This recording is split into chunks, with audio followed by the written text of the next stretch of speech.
not terribly welcoming. We're different. Your coming here suggests that we lack the intelligence or the competence. There was a sense of Western presumption that was just not welcome. But underneath that, there was also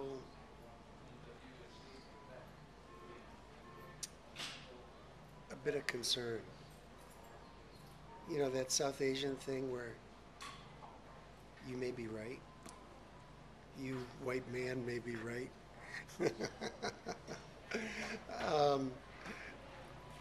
But we're not going to say that because we think you're wrong.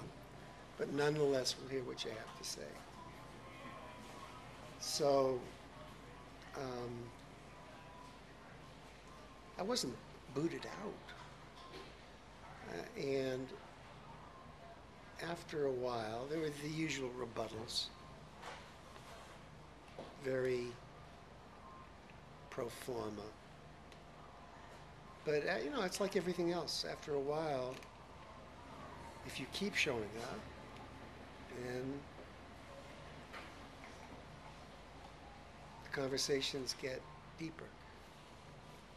In these 20 years, what has changed and what is? 20 years, things are changing all the time. I mean, the rate of change in South Asia in my business is greater than the rate of change anywhere else. Dynamic relationships, the occasional crisis. The nuclear programs are very,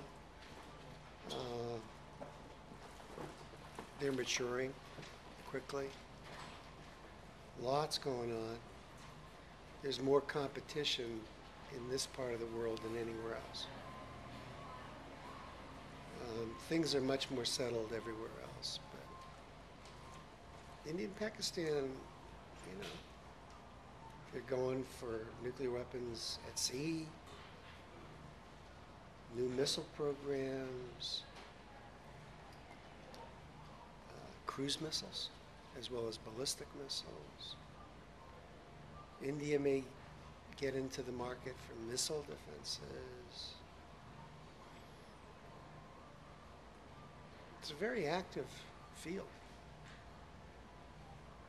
You know, nothing like the Cold War competition. But it's competitive. It's dynamic. It's three-cornered because China's involved. No three legs of the stool are equal. So that's not a steady stool. And you have crises. Because every so often, there's a big bomb blast in an important place. And every time you have a crisis in South Asia, that influences the nuclear competition. It accelerates it. So if you look at key milestones in the nuclear competition, there tends to be linkages to crisis. So crisis gives an impulse. So I think there's been a lot of nuclear learning in South Asia, and which is really good, but it still leaves open the question of what has actually been learned. Because sometimes if you learn something that's not helpful, that's not good. But sometimes you learn something that's helpful.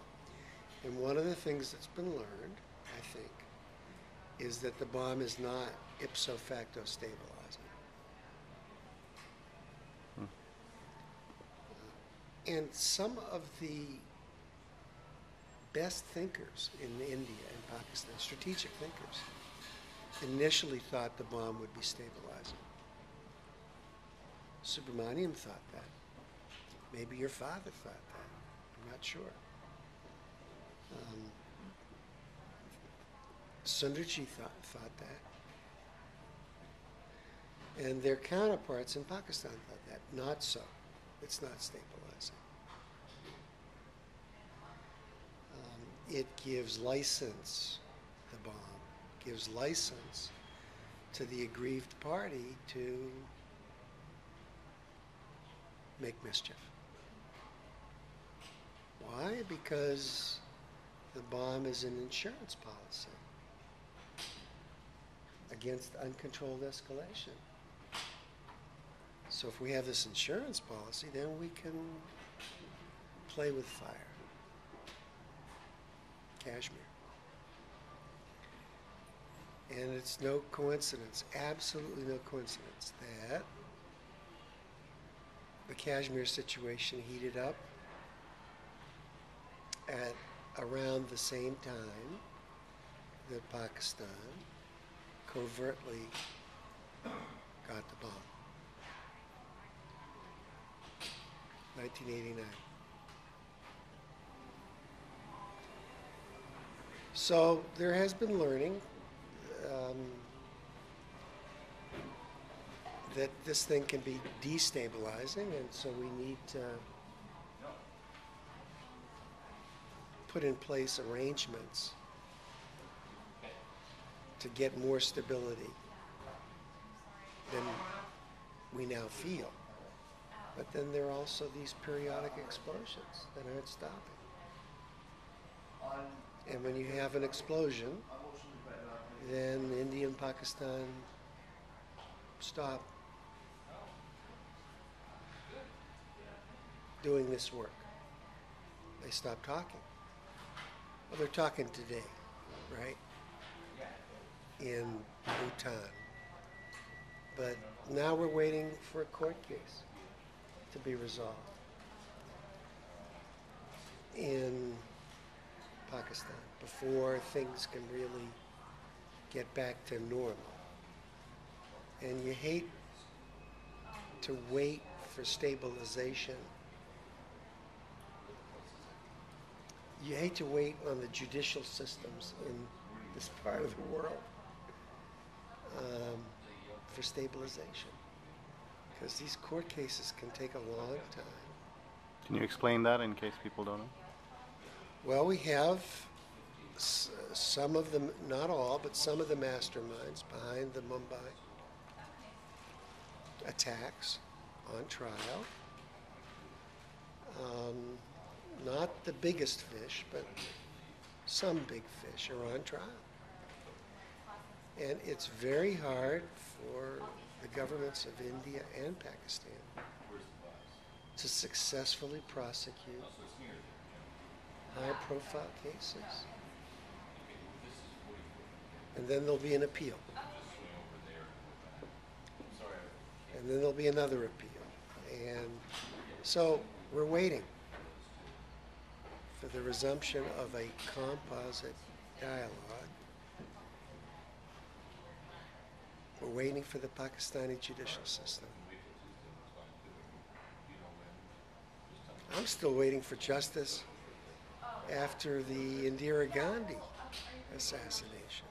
I'm still waiting for justice in Gujarat, right? How many years ago was that? So that's where we are.